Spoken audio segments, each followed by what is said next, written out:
Keo. Bang' yiero mar duol matao riwruog pinje Afrika rumo, penjo koro wuok ewi duoko mar yierono, to ahinya mar kaka Raila Odinga mar Kenya nyoyombi kata obedo ni oseketo kampeni motegno. Moko kuom jotelo neno ni pinje moko ndhogo Kenya, ka moko bende range ni dibed ni ng'ikni no obede yore mag ikruok ne yiero makamano. Cynthia Onyango miyo mathoth. Bang' sirikal ma Kenya timo ikruok ne yierono, wenge jo Kenya ne omako wang' jowi mar neno ka bende loch ne dhi wuok ne Raila Odinga, lemo mar jakom mar kuku mar tend riwruog Afrika AUC.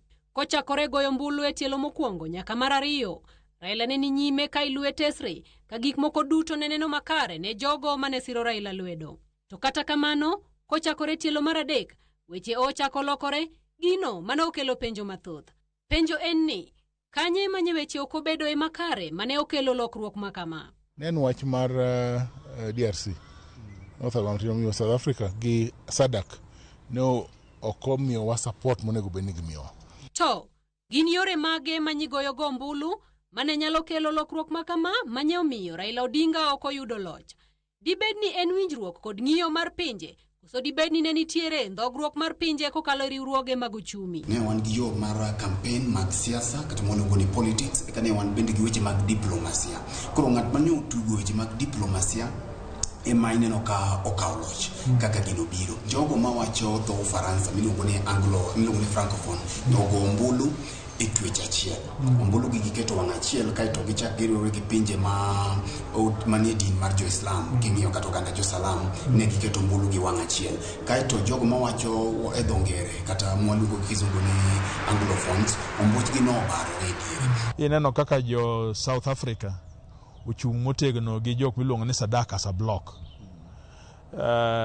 Samoro pach ng'ato ne nyalo bedo mopogore, to ka kore riwo oganda mar joka SADC, tineno ka giwuok ni gi support bwana mane ya Madagascar chande. Ne janeno Fredo Gweno mane oluwo yierono machiegni, bende chal ma piny Kenya nyani kod rem mar Kikore owuon. King'iyo speech kata gima Korir Sing'oei ma en gor mongirore e migawo mar tugo gi weche moko wacho ni nitiere yomyom moko ma samoro nye nitiere e kamiti mar jakom mano mane otayo mane otelna gi to bende gi ambassador machon Elkana Odembo. Ne waherre uru kaka oganda mar jo East Africa.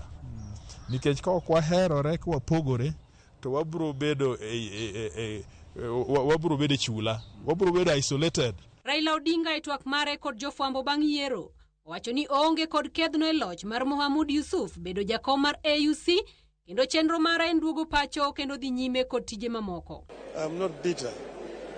I'm very happy in fact indeed. And I'm still available to offer services to the continent in any other capacity. My plan now is I will go back home and so many things to do back home. I'm good.